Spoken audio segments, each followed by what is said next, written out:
সর্বপ্রথম আল্লাহ পাক একা ছিলেন, আর কেউ ছিল না।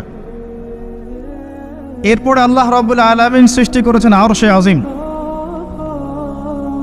আরশে আজিম সৃষ্টি করার পর আল্লাহ পাক সৃষ্টি করেছেন কলম। কলমকে আল্লাহ পাক তাকদীর লিখতে বলেছেন, কলম লিখে ফেলেছে। শেষ দিন পর্যন্ত কি হবে লেখা আছে। এরপরে আল্লাহ পাক 6 দিনে মহাবিশ্ব সৃষ্টি করেছেন। মহাবিশ্ব সৃষ্টি করার পর সুদীর্ঘকাল পর্যন্ত আল্লাহ পাক মানুষকে সৃষ্টি করেননি।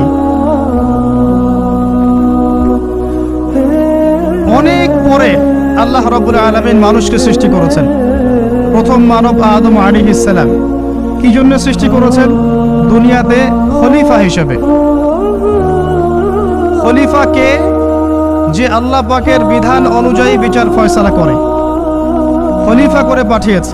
সূরা বাকারা পড়েন।